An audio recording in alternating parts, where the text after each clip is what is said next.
Good afternoon. Welcome, university leaders, distinguished guests, students, staff, faculty, and friends. Thank you for joining us today at the Whitman School of Management. We're excited to continue our speaker series, a regular event that brings incredible individuals to share their insights on the latest trends in business and leadership.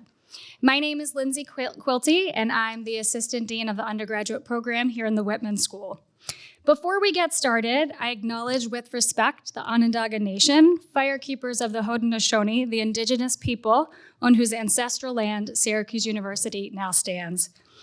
Each month, we gather to hear from a new leader, and while they often share similar ideas about what it takes to succeed, their personal stories are always uniquely powerful. We learn new lessons, get advice on what's expected of future leaders, and discover how to stand out. We keep this series going because it's crucial for us to prepare our students for the real world of business. Hearing those behind-the-scenes stories is invaluable. Second, these speakers inspire success and provide important role models for our students. And at the end of the day, it's about shaping the future of business through the kind of impactful education we deliver here in the Whitman School. Today's guest, Mr. Savneet Singh, is a global leader in restaurant technology. He's the president and CEO of PAR Technology Corp. Mr. Singh holds a Bachelor of Science in Applied Economics and Management from Cornell University, where he also serves on the Dyson Advisory Committee. His achievements include both Forbes 30 Under 30 and Crain's 40 Under 40. If you're new to this series, we will be following a fireside chat style with a room for questions from the audience towards the end. We will ask our audience to respectfully wait until the portion of the program before asking questions. If you have time after our chat concludes, we invite you to a brief reception upstairs in the Flom Grand Hall. It is now my pleasure to introduce the moderator for today's event. He's the Whitman School of Management's interim dean and a professor for entrepreneurship, Alex McKelvey. Thank you very much, Lindsay. Good afternoon, everybody. Oh, wow, applause already. This is a good start. Savneet, it's a pleasure to have you here. As Lindsay mentioned, you've had an outstanding career, but I will describe it as somewhat non-linear. And I think that's important for students to know. That includes working at some household names in finance, starting a venture capital fund, and being an entrepreneur. You're now the CEO. Can you kind of give us a little bit of the background of the journey you've had and some of the key pivotal points in your career so far? Sure. And it was nonlinear before that too. I ostensibly grew up in upstate New York. I was born in the Bronx, raised in Saratoga and Albany. I originally grew up thinking I wanted to be a professional tennis player. And my life was geared, 100% around that. I didn't really think about much else. And then, as my father would say, when I wussed out, I thought I would become a doctor. And so I tried to get really into science and do all this stuff in high school. And then, my life kind of changed. I think I was a junior in high school, and my brother and I were sitting around doing nothing over the summer, playing video games. And my dad said, you guys got to go make $2,000 each before the end of the summer, or, I'm going to get rid of all these games. And so, he pulled out the lawnmower, and my brother and I were kind of lazy and said, we can find a different way to make money. And eBay had just kind of become a thing. And so we started our first business buying and selling baseball cards and basketball cards on eBay and built our first business then. And it was an incredible journey. We both ended up paying for most of our college through doing that. And so it was a very random path. I went to Cornell, thought, I want to learn business. I didn't know what I really wanted to do. My dad, my sophomore year, sent me the Warren Buffett book, The Making of American Capitalist by Roger Lowenstein, and it really changed my life. And I got obsessed with trying to get into finance. So after I graduated, I did a couple years of investment banking at Morgan Stanley. I worked at a big hedge fund. But, at its core, I just was an entrepreneur and who loved investing in finance. And so, when I was 24, 25, I started my first company. It's a long path, and we'll skip through it, but I ran it for about 6.5, 7 years. It's an incredible journey. I was 25 when I started it, managing, tens, hundreds of people. And what was cool was, I remember being, I was a kid from a small town in upstate New York and being, 27, 28 and sitting around a board. And there was a former chairman of the SEC, the former president of Merrill Lynch, the former XYZ from Goldman Sachs, and then like a 28-year-old me who, grew up in small town Albany. I said, oh, this is pretty cool. And so, I did that. And I left and went back to investing. I started a venture capital fund. We had a ton of success. We grew really fast, and when you're relatively young and these things happen, you start getting all these offers to join different boards. And I joined the board of this company that's not far from here. And we'll talk about it a little later, but I thought it was going to be a random board seat where I'll make a bunch of money for going to 3 or 4 meetings. And 8 months later, I found myself in a job with a company that was going bankrupt, and thought I'd be there for 3 months. And 6.5 years later, I'm still here. So I don't know if there's any lessons to take from that other than jump when there's an opportunity. You got to take it and can't plan too far ahead. I think the theme through it all was I always had this balance between really, really understanding investing and just applying an entrepreneurial lens to it. So PAR Technology, even though it's a publicly traded company, is not really a household name. Can you tell us a little bit more about what the products are, what PAR is known for, and especially kind of the early history that really got them on the map? It's a really cool American entrepreneurial story. We were founded in 1968, actually as a defense contractor. Our company was called Pattern Analysis Recognition. We were like Palantir before Palantir. So if you were like a communist spy in the 60s, we were tracking you down on behalf of the US government. And that was literally our business, doing all sorts of crazy stuff like that. Then our founder's mother took the money from that first business and bought a McDonald's store. And she kept complaining that the way that McDonald's cash registers work, it didn't keep the count. She said this, I didn't say this, but she's like, they don't teach Americans how to do math. And so the kids don't know how to count. And so we need a better system. And so it was really on her pushing that our founders actually invented the point-of-sale terminal. And the point-of-sale terminal is that device you see the cashier at McDonald's banging on. And so we invented that in 1978. We got McDonald's to start using it in 1980. And then we went public in 1982 off the success of McDonald's, basically mandating every store move to that system. And so this little rinky-dink company in the middle of nowhere, upstate New York, went from a government research business to this public company, one of the fastest growing companies in the entire country, selling technology systems to these big restaurant chains. And so we had a tremendous run in the 80s, but I would say for the next 25 years, we had a long, slow decline where we basically worked ourselves to near bankrupt. And it was a really challenging business where we unfortunately got stuck as a hardware provider. So even today when you go to McDonald's, you'll still see that device. We still make that. But the software inside we didn't make. And as you guys probably guessed, that was a bad business decision, but the software is definitely the better part of that business. And so we kind of missed that. But in 2014, we bought a small software product thinking, hey, 25 years later, maybe we can get back into that software game. And then in 2018, I joined the board of the company thinking it would be a fun board seat. I was, really young. I really didn't deserve to be on the board. I was in my early 30s, and generally when you're on the board of a company like that, I was literally less than half the age of the board. But they wanted somebody that had a software background, that had a DNA of growth, that was going to challenge stuff. And at the time, our business was $200 million of revenue and $5 million of software revenue. And so the idea was, well, this software business is going to grow. It's going to change the future. We're going to go build this. And I get on the board in April or March of 2018. And no joke, within 2 months, our prior CFO goes to jail for stealing money, which is a little unique. Our company's under investigation for bribery and corruption by the DOJ and SEC. We have what's called an activist shareholder come in and start demanding a sale and writing these really nasty letters to the company's board. And I'm like the 33-year-old director who's like, what the heck is going on? Like, what did I just get myself into? And so I flew up to the headquarters, actually right here, that's like the Panera in Syracuse, and the management team, and started meeting people and trying to understand what was going on. And after doing that research, I came back to our board and said, we should sell PAR. Like, this is not a fixable thing. I said, we have this $200 million business, but only $5 million is software. So it's just not big enough to cover up for the challenge revenue. And then we have this broken culture. We have hardware people running a software business. Our employee NPS, which is kind of a measure of employee happiness or culture, was negative 60. You can't really get lower than that. Our customer NPS was negative 50 or 60. So the employees aren't happy, the customers aren't happy. And we had so much distraction. We had the SEC, the DOJ, it's kind of hard where your emails are being read by the DOJ. You can't raise money because the SEC is saying you might go bankrupt. It was a mess. And so I pushed really, really hard to sell the company. And the board said, no, let's go find a new CEO. So we went and found a recruiting firm to find a CEO. And long story short, 6 months later, we couldn't find a CEO. And so when I became the CEO, candidly, I was there to sell the company because they're like, all right, you're the guys who saying sell this thing. Like, you go sell it because nobody else can figure this thing out. And so that's what I thought I was going to be doing. I really didn't think I'd be here and transforming this thing. So that's kind of how we stumbled into it. Okay, so now let's talk about the transformation. So I think one of the headlines that we've seen in national media or on a lot of podcasts is that you've taken what is clearly a troubled company with a variety of different factors at play, from being close to bankruptcy and turning it into a valuation of $3 billion.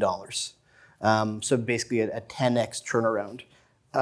How did you start knowing all of these issues were at play? Like, where do you start to dig into something that seemingly has so much against it? So there's going to be a huge narrative fallacy here. I'm going to pretend like I had a plan, but there was no plan when I came in. And mind you, I wasn't much older than you guys in this room, so I really didn't have like a playbook. It was, I think you kind of figure out through a lot of listening. But one of the things that happens when you're in acute pain is it's a really good forcing mechanism. You have no choice to focus on the priorities. And so it's a true story. And I should mention, I was living in New York City. I had, our first kid. I was living a great life. I was running $1 billion venture capital fund. For those of you in finance, like, that's a good life. That's fun. It's models and bottles. It's great meals. Like, it is great. And I had no desire to move to upstate New York. So I thought, hey, I'm going to go try to play CEO and get this thing sold. And I get there on the first day, and you sort of meet all the executives, kind of hear what's going on. And the last meeting is with the CFO, Brian, who's actually still our CFO today. And he comes in, he says, hey, got some awkward news here. We might not have enough money to make the end of the quarter. And I was like, what? And the challenge is when you don't have money in the quarter, that means you're going to go file bankruptcy. And in America, when you file bankruptcy, you're basically stuck in court for 2 years. And I remember calling my spouse and being like, I'm going to be stuck in bankruptcy court for 2 years in the middle of nowhere, upstate New York, about a business that I know nothing about. This is like the end of my life. And so it was a great forcing mechanism to think, how do we figure this out? And so what we did is we called everybody back in that night, and we said, hey, this company's been around for 50 years. It's going to be around for another 50 years.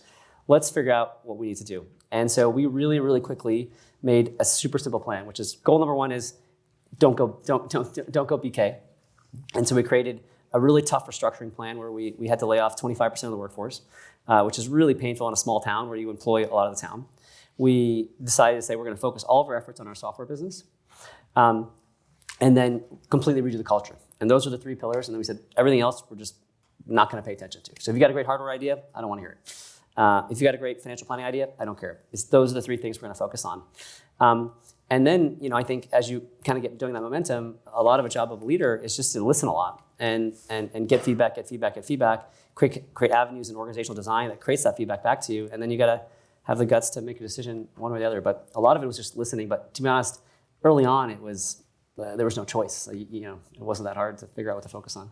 Okay, so I want to dig into this culture piece a little bit because that involves a lot of people. So you mentioned the layoffs, you mentioned the being in the small town, but also, with that, you also make sure you need to have the right people to be able to deliver on the work. So Tell me more about the change management of people and the culture. So how did you communicate about these things? How did you lead throughout that what could be very painful cultural turnaround? So, I think the cultural change at par is a singular change that we've had. Oftentimes we meet investors from New York and so on and so forth, and they're always like, hey, how did this company go from going bankrupt to being billions of dollars? You didn't have any experience. How did this happen? Like, what was the master plan? And I'm like, honestly, we created a mission and a vision for the company, but we just had this incredible culture. So I'll tell you a story that kind of will highlight this. So, like I mentioned, 10 days in the job, we had to fire, 25% of the workforce. And it's kind of a miserable thing to do, right? You're disrupting people's lives. And I get a call from the person on the board and says, hey, you probably shouldn't go to work today. And I'm like, why? He's like, listen, it's upstate New York. Like, people carry guns. You kind of look different than everybody else. You're younger than everybody else there. Like, this might not be the safest thing. And I remember saying to him, I was like, if I don't show up to a decision that I made, they're never going to treat me like their partner. They're going to treat me like their boss, and I don't want that. And so we go and we do this incredible layoff, and I get on stage in front of our employees in kind of a room like this, and I say, hey, today was a disastrous day. We terminated 150 people or whatever it was, and those 150 people are insecure for the rest of their lives, because today they're going to think about how they're going to feed their family, how they're going to send their kids to school, and we put that insecurity in them, and you never lose that insecurity for the rest of your life. I know what that's like. I've lost a job before. And that's not their fault. That's my fault, and everybody right there sitting in the front row who makes these 6-figure salaries and didn't do anything to create a successful company. And I give that example because if you were in that room, there's 2 things happening. If you were an employee, you were like, oh crap, like he's calling out the executives. 2, if you're an executive, you're like, I'm either getting out of here or I'm going to love this chance at accountability. And And so we started there, which was the accountability was on those that were in charge, and not, you couldn't sit there and say getting bonus if the company's going bankrupt. And then I remember somebody asked me and said, what do you think about the values on the wall? And I'm like, they're really pretty posters. I said, I know your values, how you act. And I'm looking at these values and it says care, respect, love our people. And I'm like, really? Like, we just laid off 150 people because we didn't plan. Do we really care for those people? Do we make enough money to give them severance so that actually matter? There's a company of 1,000 people here and 20 people have equity. Like, do you really care for your people if you're not letting them enjoy the success of the company? And so we really started to challenge this dynamic of it doesn't matter. And I remember I got off the stage and I did this PowerPoint of like, here's how much money we're saving, here's what we're doing, here's what we're invest in. And generally when you do a speech like, hey, we just fired 150 of your colleagues who've worked here for years and years, it's not like a good thing. You kind of walk off and you're kind of hiding and running to your office. And I got like a semi-standing ovation. And I was like, wow, that was not what I expected. And a lot of it was sort of like, thank you for telling us the truth. And if you tell us where to run, we'll run really hard. And I remember at that moment, I called my wife and I'm like, I might be able to do something here. And so at that point, a lot of the cultural change at PAR became organic. And I really obsessed on it. So example, everybody at PAR, dressed relatively formal. I started showing up with a t-shirt on and a hoodie. I started joining the basketball team with the guys on the shipping dock. If somebody would send me an email at PAR, like this is, I would see this email and I'm like, man, this person probably spent an hour formatting and thinking about this email instead of just sending the damn email. And so I'd reply back, all caps, typos, in a subject line, like purposely highlighting that I don't care about the form, I care about the substance. We created a really cool program which just said, hey, if you find $1 of savings at PAR, you get 5 cents in your pocket. So you find $100,000 savings, there's $5,000 for you tomorrow. Again, creating this culture of ownership. Like that's your company, you own it. We paid people to find recurring meetings and reports that if you said, hey, this meeting's kind of useless, we'll give you $1,000 to find it. And the idea is we created this culture of like, we're going to move fast, we're going to move it. And then from that, we created a set of values that have now expanded a lot. But the original 3 values were speed, ownership, and winning. Winning effing matters, and then HR later made it to winning, and then winning together. But these were acute, these were intense. And the reason I go to those values, and again, the values have changed and we can talk about it later, but when you saw those values on the door of speed, our 3 values when I came to the door were speed, ownership, and winning. Okay, you're not seeing like curiosity, fun. You're not thinking you go to an office, this is an office to go hang out and throw a beanbag around. Like this is an intense place. And why that mattered is that if you were coming in, like you kind of knew if you wanted a chill environment, this wasn't the place. Right? We kind of told you that up front. At the same point, if you were in the company and that wasn't going to work for you, you were out the door fast. And so this cultural change, kind of worked because as you bring in people that are like, man, I want to win. I want to be, I used to say, we want Hall of Fame returns. We want to be Kobe. We don't want to be on the bench. And so we started bringing in really ambitious, really, really aggressive people, oftentimes people with no experience. A lot of like the things that I think is the coolest part of our organization is, we have people that graduate business school and 2 years later are running $100 million businesses as CEOs. We have people graduate undergrad and 5 years later are running an entire business unit. We take the risk on our talent. And so everything we've done has been cultural, but it's been kind of compounding on sort of this idea of being very authentic, rewarding people that live by our values. And so as we've gotten bigger, we've institutionalized it where, if your goals are, I got to do this, this, and this, these sort of financial goals, next to that, we have our cultural goals and we have our 5 values now. And so if you kick ass and you got all your goals done, but you don't hit it on the cultural goals, you don't get your full bonus. And so we kind of put our money where our mouth is on that kind of stuff. So that type of turnaround takes a while. You've been there for 6 years. After that first meeting when you laid people off, how long did it take until it really kind of felt as though you were winning? Like when did it turn the corner? Still doesn't feel like that. I think it's funny. I think you can tell really quickly if it resonates or not. I think that you can tell, within a very short period of time, if people are showing up to you with the right ideas, the right thoughts, the right people are coming in the door. And so I knew within a few months, I'm like, all right, we can make something. Now, when do we feel like we're winning? It was probably a year or two before we felt like, okay, the financial results were lining up. And I think a little bit of this is we loved playing we were the company that was 10 months bankrupt, and 2 years later, we're a $1 billion company. And we were kids. I was 35 years old running a $1 billion tech. I had no idea what I was doing. Our CFO was 37.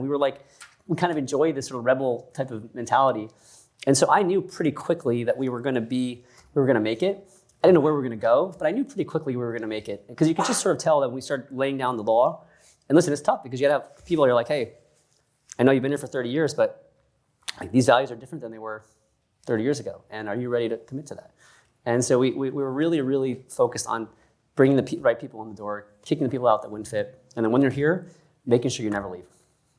Okay. So obviously through that kind of change and turnaround and the turnover of people, a lot of that speaks to your leadership style. Can you talk more about your leadership style now? You talked about what you did in the beginning, but what is it like now that you've probably, accomplished quite a bit with that cultural turnaround given the successes you've had? I don't really think it's changed that much. I think, generally, I would say the key, I get a 360 review from my own team. So I generally rank super high on authenticity, empathy, and execution. Like I'm kind of like, we have like 6 things you pick, and those are the ones I'm like kind of every year I sort of get. I think what has changed more than anything else is that now in my job, I actually can't do anyone else's job better than they can. Like, I can't run product development better than the guy that runs product. I can't run engineering better than the person who runs engineering. I can't run HR better than the person who runs HR. And so a lot of the changes become much more strategic, really obsessed on the people and making sure we're hitting our goals. And it's a lot of coaching and making sure that we've got the right team in place. And I am just a fundamental believer that no challenge is too hard when you have the right people with the right incentives around the table. You can figure out any problem. And so I think a lot of like my job is getting that together. And honestly, I would say I don't know if I'm the best case study of scalable management. I'm working really hard for that, but we are a small team of ninjas. And if you went to our organization at PAR, I think if you met me when I was 15 years old, or you met me when I was 40 years old, like I am now, everyone would say he's an ambitious dude. Like I was that annoying, I was that kid in high school that would have told you I'm gonna run the world one day. Like I was that guy. I was the guy that lose a basketball game, make you play me again until I beat you. Like I was always an ambitious, annoying kid. And that hasn't changed. But if you met the team that I work with, they're more ambitious than I am. My motivation now is that the 2 or 3 folks that are underneath me, if I don't take PAR from 3 billion to 10 billion, like they're not gonna be here. And so it's a lot about how do I, create an organization that can sustain well beyond, where we are today. Okay. Has there been one particular thing that you've done or work you've done as part of the turnaround that's been really surprising? That this is an unexpected, non-intuitive type of outcome that would be a good lesson learned for the students? Oh, there's so many. I'm trying to think of one that's relevant for if I was sitting in your shoes. But like to me, the best advice I would give to all of you is authenticity kind of wins, particularly in today's world. As you heard, and a little bit of this was, I was a brash New Yorker coming into a company upstate New York, and so I didn't know anyone there. I didn't get a flying F, like what you thought, what you cared. I was just trying to get to the right business outcome. I had no vested interest. And that ironically worked in my favor because people thought I was honest. I was telling them the truth. I would say, I don't know if we're in business in 6 months. I was really transparent. And I'd argue that those that had been authentic with me on the other side, I always felt a duty to deliver for them. And so I think that authenticity always wins. When I meet someone and they get promoted at PAR to be a leader, my first piece of advice is listen, you're gonna get this new business card. You're gonna be the VP, the general manager. Do not change. You're getting this promotion because of who you are now, not who you're gonna pretend to be 6 minutes from now. And so if you're not a rock star leader now, do not try to pretend you're a rock star leader later on. Be who you are, be authentic to yourself. And I think that's one of the things I've learned. The second thing I would tell you is every single month, I always feel like the world is gonna end. Like, oh my God, my life is over. Oh my God, I'm gonna get fired. Oh my God, the stock's gonna crash. Like I kind of live in that. My dad is always telling me to chill out. And I think I've kind of learned this too will pass. You're all seniors, and if you don't have a job, you probably feel like the world's ending right now. It's not. You're gonna figure it out. It's gonna work. And so keep that positivity because I promise you, as you get older, it only gets harder and harder. And so that might be the one thing that I've kind of realized, it just kind of ends up working out. And the last thing I'll tell you is, something like my family, my parents are great to me, was you live once. And when I was a kid, I remember my dad tell me, you have a choice to be successful. Up until now, your success has been, mine and mom's choice. We put you in the classes, we put you in the schools. Now that decision is yours. And do you want to be Jordan or do you want to be the guy on the bench? And you make that call for yourself. And I think what I've learned is that advice is true even when you're 40 years old like me, and you're sitting there and like, all right, do I want to take part in a $10 billion company, or do I just want to cruise now? And I've always come back to the fact that every time you're like, all right, I'm going to commit myself to it. I'm going to work harder than everybody else. I'm going to bring the best team in. It tends to work out. And so it's kind of these basic life lessons that you kind of get reminded still work over time. Okay. Great. I want to change the focus a little bit. And one of the things I want to talk about is reestablishing growth of PAR. Now, one of the things you've done recently that got other headlines is a 9-figure acquisition of a company. It's a data analytics company called Deljet. So why did you pick them, and how does that fit into kind of the future of where you want to take PAR? Yeah, so last year we bought 3 of those. We spent $500 million on acquisitions last year. And what we've realized is that today, if you were going to a restaurant, you would be shocked how much software is running that restaurant today. There are probably a dozen to 25 different products making sure that you can get your food. That's everything from the kitchen software, the online ordering software, the kiosk software, the drive-through software, the AI software, the HR. I mean, it's a mess. And the problem is that restaurant operators are not technologists. They're about building great food, building great operations, building great service. And now you've added to their title, you're now CTO. And the problem when industries go through digital disruption is that the startup industry comes and starts saying, I got this app you gotta buy, I got this AI thing you gotta buy. And so you get excited and you start buying all this new technology. Oh, I need this widget to manage my DoorDash. I need this thing to gamify my loyalty. I need an online ordering app. I need a loyalty app. You just start adding all these products. And you're thinking you're gonna solve your problem and become very digital and cool and modern to a customer base like all of you. And then you wake up one day and you're like, oh my God, like none of these systems connect to each other. None of these things work together. And you have this really messy interface where you were begging your vendors to work together as opposed to you actually being able to create a unique experience for your customers.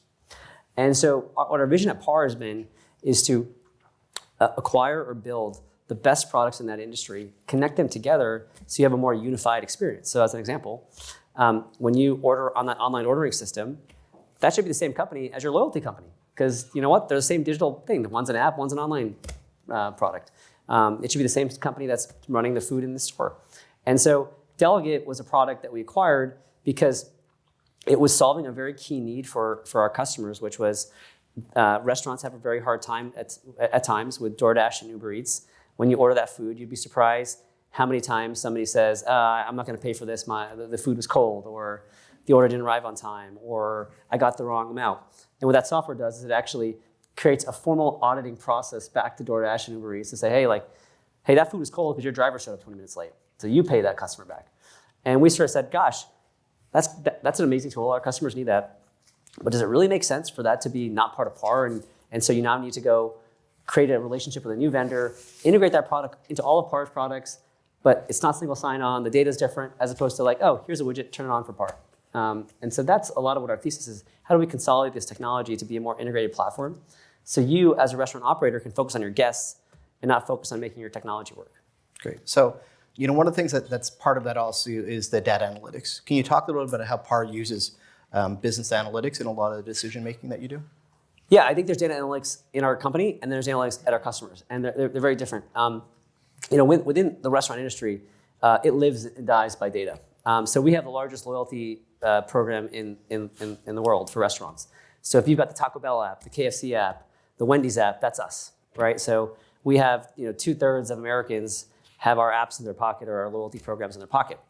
You can just imagine all the data that we have. We know everything from what you like to eat. We know what your kids like to eat. We know your payment information. We know your frequency. We know how much you spend. We know when your birthday. We know all this amazing information. And so the key is, how do you use all that data to actually create a better business? Because the worst thing you can do is say, here's a coupon. Particularly to a loyal customer is going to come there anyways. And so we use a lot of data and analytics to figure out, hey, how do I get the perfect one-to-one relationship with you, Alex, as opposed to you giving a generic thing? And so it may be like, let's look at Alex's ordering habits through AI and say, oh man, he always orders the vegan burger. He's probably a vegan. So you know what? No more, non-vegan, no more dairy ice cream, and so you get a promotion. Next time you go to a restaurant, the cashier says, hey, Alex, so they know your name, and says, hey, have you tried our new vegan ice cream? How do you create a relationship that expands the long-term value of that customer relationship is an example of how we use data analytics. Conversely, in the back of the restaurant, you're using data all the time to figure out what inventory is getting old. So let's do a promotion. Tomatoes are going to go out of stock, are going to be old next week. Let's sell tomato salad. How do you manage your labor? How do you manage your payroll? It's all data. The challenge, again, and what we're solving for our customers, I hope, is that the data is in 10 different places. And so what we're doing is trying to consolidate back into one place so that you can actually have actionable insights to run your business, almost like Copilot. You don't want to go pull a bunch of reports and figure it out. You want to ask, Copilot to be like, okay, let's do this and let's do that. Great. So, what you're really speaking to is the future of the restaurant tech space. So there's a lot of opportunities related to data, a lot of decisions that can be made, a lot of optimization that goes on. Are there other opportunities and challenges that you foresee in the restaurant tech space? Oh, yeah. I mean, we are a vendor to restaurants. So to me, challenges in the restaurant tech space are an externality of the restaurant space. We are going to flow by how they flow. And running a restaurant is an incredibly challenging business. It sounds simple, but it is really, really tough. I'm sure you guys have had that experience where you go to a restaurant and there's that poor kid behind the counter who's can't even take your order because he's got 100 DoorDash orders he's got to get out the door. He's got someone screaming at the drive-thru. And so, the way we think about technology is that we need to aid our customers in making their lives easier so they can actually serve you and I better. And so the couple areas that we're spending a lot of time on are how do we streamline the kitchen in the back of house. If you go to a McDonald's store today, it's not terribly different than it was 30 years ago. Yet the business has changed completely. 20+% of the orders are digital. You got drive-thrus that didn't exist before. You got Uber Eats orders coming in. You've got kiosk orders. Yet the kitchen hasn't changed. And so how do you use technology to say, you know what? I know that DoorDash order just came in, but that driver's 25 minutes away. So instead of me making that order now, I'm going to go handle the person that's at the counter. How do you use technology to solve something basic like that? How do you use technology to figure out, that person used to be a loyal guest and they're not here anymore. Like, what happened? How do you use technology to go target that? And so I think we're looking at that kind of guest-facing technology, which is how do you expand the relationship with your customer? And then internally, how do you make it easier? Because the average duration of a fast food worker in America is 90 days. And I promise you, it's not because they leave because they hate the job. They don't leave because they don't want to make the money. And so how do you make that easier upon them? How do you train them? How do you make it more rewarding? How do you make it more fulfilling? Excuse me.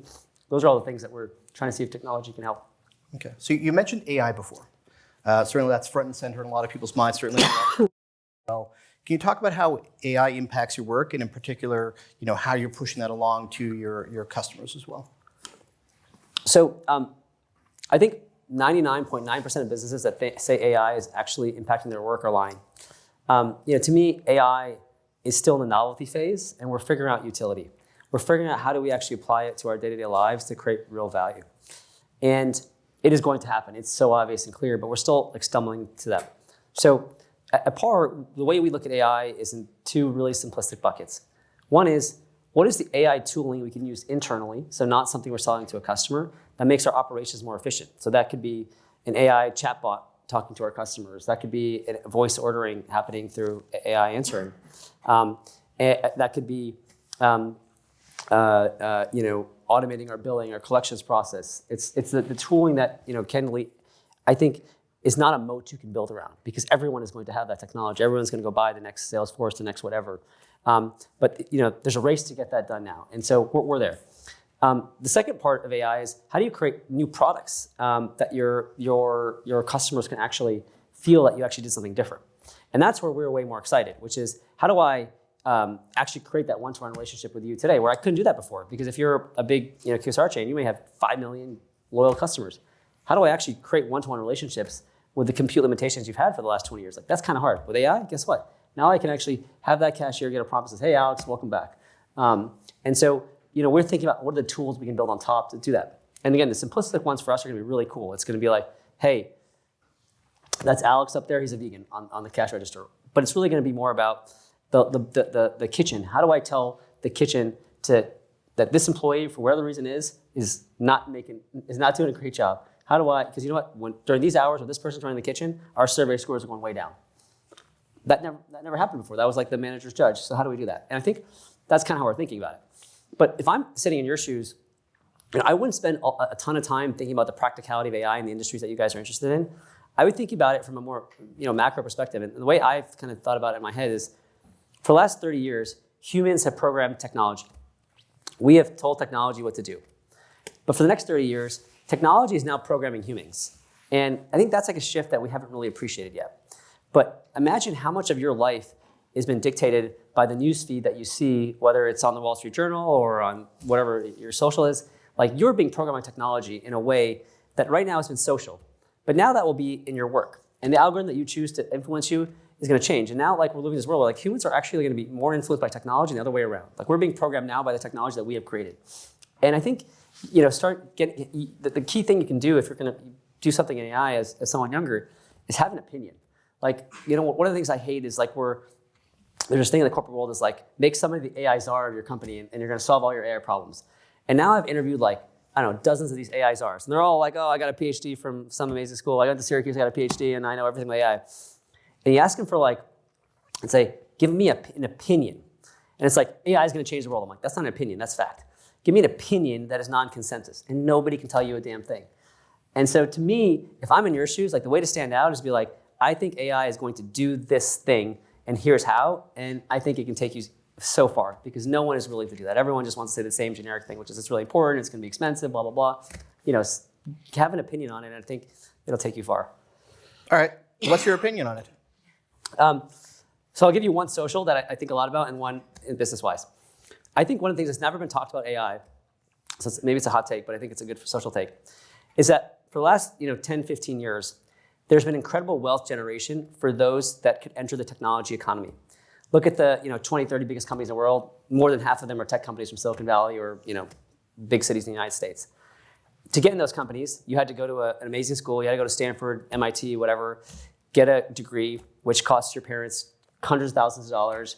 And then you went to Google and you made thousands of dollars, you made millions of dollars, whatever. And the barrier to getting into most of those jobs was you had to go to a good school, you had to get the right references, blah, blah, blah. There was a real barrier. And so if you were the immigrant that came from a country that whose parents were like, hey, I'm not going to pay $250,000 so you can go to a great college, you really couldn't crack into that field, and that was unfair because that was an incredible wealth creation experience for them. I mean, if you go to Silicon Valley, it's insane. And I think what's cool is AI has now lowered the bar for everybody to be a tech worker. There's no human being that cannot be a tech worker today. And so I think it's creating this new opportunity where anyone can actually join this technology revolution. And I think the one bet we'll all make is that every industry is going to be more digital than it is today. And so now we've just lowered the bar for anyone to do that. You can literally come out of high school, not go to a great school, and be as productive at a company like PAR knowing AI than you could have if you had graduated from Syracuse University. No offense. And I think that is an amazing societal change that we'll see. And so, I'm from an immigrant Indian community, and you'll see people come in and they drive cabs, they work hard, but there's gonna be no cab jobs anymore because it's all gonna be Uber or self-driving cars. And so, what is that kid gonna do? He's gonna learn how to use, he's gonna learn how to code, and he's gonna become super useful. And I think that's a really cool societal change that we haven't talked enough, but actually could be very helpful for our country getting ahead of everything else. The business idea that I think is going to happen is the one I mentioned, which is I think we as a society will have to really, as businesses rather, will really have to underestimate this idea of AI programming us versus us programming AI. And what I mean by that is, and I'll give you a really quick example. So I mentioned we have all these loyalty apps that run off of PAR. And today, you guys, if you open up XY is your favorite fast food chain or whatever, you'll see the same exact app that I see. Same colors, same menu. Maybe a promotion is different for me versus you. But in reality, what's going to happen with AI is now when I open that app, it's going to be a different set of colors because it realizes, oh, you like whatever, green and blue, and he likes, hot pink. It's going to be so, and that's a matter of influence. Now imagine when that menu has pulled all your Instagram feeds and be like, man, this guy loves XYZ preferences, this person loves this preferences. And we start to think it's really cool, but eventually you're like, man, I'm being programmed by everything around me to have the same damn experience over again. So the echo chamber explodes. And I think what's going to happen is that we as human beings will have to add this level of taste, which is we're going to have to pick which algorithm do I want to go with me where I go. And I think that is going to be a really amazing, awesome business opportunity where I can say, you know what, I want to be programmed to be more healthy. So that's the algorithm to pick now. And so I think that's the way it's going to go. Very cool. So that it's a good transition to the next question, and that is, given all of your experience, all of the success you've had, being at the cutting edge of business analytics, AI, all these other things, is there a particular area where you're currently investing in making your own improvements to yourself? To myself? Yeah. So I think about it from a business perspective. The best way to improve yourself is to always be reading or learning, whether it's podcasts, reading, books. And so I my wife jokes, like when I'm deep in a podcast or a book, like there could be an earthquake and like I have no idea what's going on around me. Wouldn't recommend that for your spousal relationships. And it's important because I think the bar to be an expert in AI, it's like down here right now. Like you guys spend the next 3 months coming to my company and you would be the expert in AI. Like that's how low it is. And so to me, bettering myself is just getting educated about what's happening. And then again, that point that I mentioned, which I think, everybody screws up, is like, once you get information, have a damn opinion. It can be wrong, but don't say the same darn thing everybody else is saying. I just get so frustrated and I'm like, AI is amazing. It's like, I'm on the board of this bank here in Syracuse, and I remember we hired like an AI expert from one of the fancy consulting firms, and I don't even know how much we paid this dude. And it was like, here's all the charts about AI being growing and amazing, and this is why you guys need to do AI, and you have to do AI. And I'm like, okay, what should we do? You should invest in it. I'm like, okay, cool, thanks. That was worth $100,000. And I think that, so to me, it's my betterment is like getting as smart as I can on something that's nascent, and then actually try to create opinions on it, which, and being comfortably wrong on those opinions is my way of self-betterment. Okay, great, thanks. I know it was a little bit personal. And I want to take another stab at this, but in a different way. So you've had a lot of success, national media attention from turning part around, on a lot of boards. Can you talk about a time when things didn't go well? So, setbacks you faced, failure in certain cases, knowing that, we talked, one of the first things we spoke about is non-linear. So talk about a time, please, when it did not go well for you. There's been a lot. There's probably one time, this is an easy one for me. In 2008, I had, my family, we had the worst year of our life. In August of 2008, my mother passed away in a tragic car accident. 3 months later, I got fired from a job that I was kicking butt in and thought I was going to make millions of dollars. And so I was distraught because I lost, the love of my life at the time, my mother. And then my career was my pride. Like I was that kid that was dominating. I wanted to be special. And when you get fired, it's like a massive insecurity. And then, I think a month after that, I was, potentially diagnosed with a, terminal disease. All happened within 3 or 4 months. Really kind of, screwed your head, if you will. And I was 24 or 25 years old. And, you're sitting there and you're like, you don't have your mom to talk to you about this drama. You're worried if you're going to live, who's going to take care of your family. And then you're still kind of pissed because you got fired for something that you didn't deserve. And it's brutal because you don't have the confidence to say like, oh, can I get in their job? Should I go interview? What am I going to say? What am I going to say to people? Like, how did I get fired? Like, they're not going to believe me. And I remember what I took from it was like, this is going to sound terrible, but like, F the man.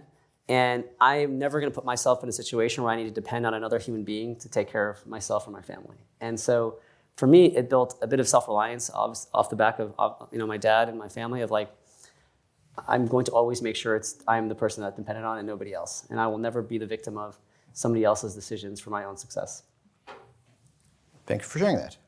So I'll ask you one more question before we hand it over to the students. So imagine yourself being in a classroom, I was going to say 20 years ago, but maybe 15 years ago, especially given that they're interested in AI technology, being at the cutting edge, future leaders. What advice would you have for that next generation to really be prepared for what's coming ahead? I think that while technology in the world changes a lot, the lessons your parents probably taught you are still the right lessons to lean on. I think that there is an incredible need for people to work really hard. And I think that's kind of lost, and I still value that tremendously. I think there's an incredible need for those that are self-learners, and I think that if I was, sitting, and I've been in your shoes, I'll tell you, my dad is here, ironically. I'm going to tell you a funny story about my dad, because this might be what I would advise you. I'm just trying to think of what would be useful. When I was like 14 or 15, I was one of the better tennis players out there. I was really, really good. And say who you beat. Some people will. When I was 14, I beat Andy Roddick, who you guys are probably too young, but he was the #1 tennis player in the world, won the US Open, married a Sports Illustrated swimsuit model, like, cool dude. And I was a really competitive tennis player. And I had this, maybe his dreams were grandeur, but I really wanted to be like, the next great tennis player. And for that reason I was always too rational. I was like, I'm like 5'9", 5'10", like I'm probably not, I don't know if I'm gonna make it. I was too logical, okay? And, and I was like, man, like, who's gonna tell dad that I'm gonna go focus on like school and try to get into like an Ivy League school, like, so I remember the story so vividly, and I doubt my dad even remembers this, because my dad says a lot of crazy things, and we're always trying to shush him up. But I remember I talked to my mom about it, and she's like, I gotta tell dad, and like, this is gonna be an interesting conversation. So I go up, my dad's sitting on this chair, and he's watching TV, and so I go to my dad, say, Dad, you know what? I'm gonna stop trying to be a professional tennis player. I'm gonna really focus on school. I want to go be in sciences like you and be successful like you. And what do you think? So my dad looks at me. Remember, you guys don't have kids yet, but like it's hard to be tough on your kids. Like it's not like something easy. And he's like, so you're a quitter? And I'm like, no, Dad. Like I'm just trying to be rational. Like I'm gonna be like I'm gonna be really successful in life. And he's like, but you're quitting, right? He's like, okay. I never want you to forget this feeling of being a quitter, because I never want it to happen again. I still love you, but you're a quitter today, and you can't be a quitter tomorrow. And I always been like, damn, that like hit me hard. And so in my life, I've had a lot of stumbles, like a lot of blows. Like, we've had a bunch of traumatic experiences in our life. But I'd always kind of remember that because I was like, I can't be that quitter. And so I think that's like an amazing advice for all of you. And the same kind of thing my dad told me, which is, your success is in your hands. You cannot be a victim to anybody else. And you decide, do you want to be Kobe or do you want to be in the stands watching Kobe? And I think that decision is yours. It's not going to matter what school you went to, no offense. It's not going to matter where you grew up. It's going to matter if you take that decision into your hands. And for me, I was blessed that I had parents that kind of told me that early on.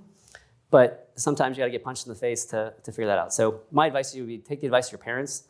I've given you a lot of advice on AI and all that, because that advice is still probably will ring true 100 years from now. Wonderful.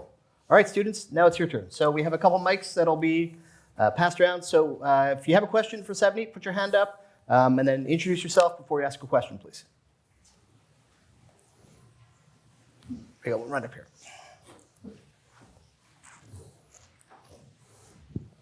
How important was it my name is Naz. I'm a sophomore here. I'm studying real estate and entrepreneurship. And I wanted to know how important was it for you to change the culture of PAR when you got there? I know you talked a lot about it, but how important, was it detrimental? Did you feel like it was something, did you go into it knowing that this was something that you had to change? So it's funny. So it was the most important thing we did. It was not the strategy. It was not the financing and the creative stuff we did there.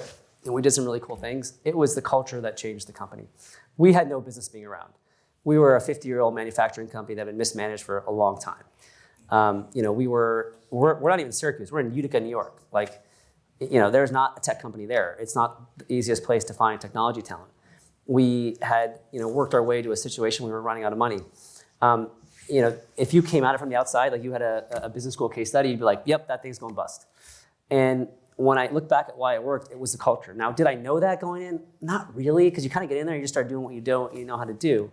But once I realized that was the change, then it became very deliberate, which was, we have 5 values at PAR now. And our last value is called never settling. And I write a letter to our employees every single year. And it's about this idea that we have to disrupt ourselves every single day. We have to assume that someone's coming after us and we need to disrupt ourselves every single day. And so, and I say that because that's our culture. It's constantly figuring out how do we get better. And so it's by far the most important thing. And I would tell you, as you guys look for jobs, the number one thing you should look for besides a company that has great opportunity is, are you going to resonate with that culture? Because that's in the end what's going to keep you there. And if you don't get with that culture, you're going to be out of there in a couple of years looking for something else. Okay. Yeah, way in the back.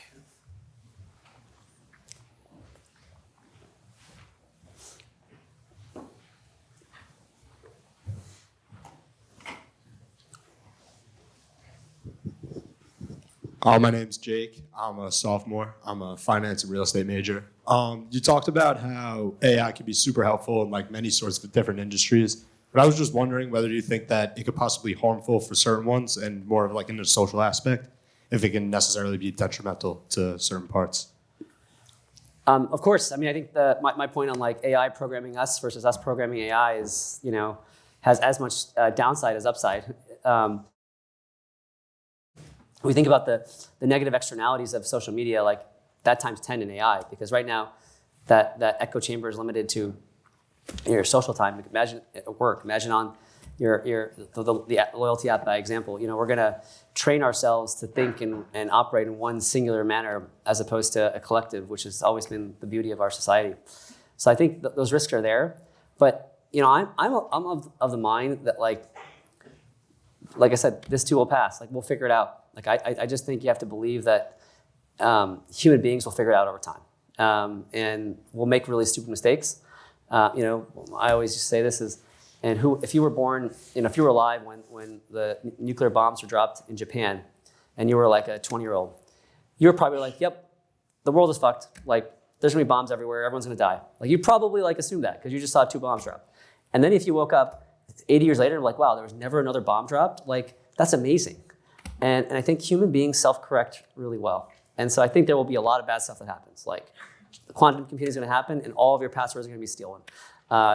Everything is going to get bad, but we will figure our way out of it for sure. Hi, my name's Rachel. You mentioned a lot about your successes and whatnot, especially in the field that you're in. But is there any struggles that you encountered, like in terms of what you wanted to do? Of course, listen, business is, I would tell you this, like when someone asks me what my job is, it's just dealing with problems. My job is not fun. It's not like I go in and get to have let's pick that swag versus this swag. It is 100% problem after problem after problem. And so if you want to get in business or you want to run something one day, you're pretty much just dealing with problems every single day and trying to find solutions to those problems. So that's not a specific problem. Like that is kind of the job, which is you're just, everything is a problem. Because if it's really good, it's not really coming to me. It's, it's someone else is taking the credit for that. Specifically, there have been tons of mistakes, like just tons, but oftentimes for me, the biggest mistakes are in personnel. We hired the wrong person or we didn't fire the person, and we did a disservice to them by not firing them and a disservice to our shareholders for keeping them on. I kind of meant more of like in your career, like positions that you've been in. Is there any that you've really felt like this is not it or this is it? All of them all of them. I did 2 years of M&A investment banking at Morgan Stanley, and I was like, yep, I don't want to be an investment banker. Then I worked at a big fancy hedge fund, and I was like, yeah, I don't want to be a hedge fund person. Then I started a successful technology company, and I was like, you know what, I want to go be a venture capitalist. And so I don't know if those are mistakes. I think you learn a lot from all those experiences to get there. But I'm also, I think that one of the worst part of natural human tendency is stasis, which is you don't make change unless it's really, really bad. So you're in a bad relationship, you're in a bad marriage, you're in a bad workplace environment. If it's just kind of bad, you just keep going, you keep pushing through, you keep pushing through, you keep pushing through, and it only breaks off if it's super, super bad. And so I think a lot of having a great career is being able to be like, you know what, this is 20% not what I like. I'm going to actually take that big step. And so I always as an example, I had a cousin who was in med school and dropped out 2.5 years in. And I remember being like, I'm so proud of you, dude. Everybody else would have finished it because of the external expectations. You told everybody you were a doctor and you realized you just didn't love it. And so I think, my thought would be that don't wait till it gets too bad. Jump on those problems. And I'm a victim of that. There are a lot of things I should have done faster and I got lazy. I think we probably have time for one more question.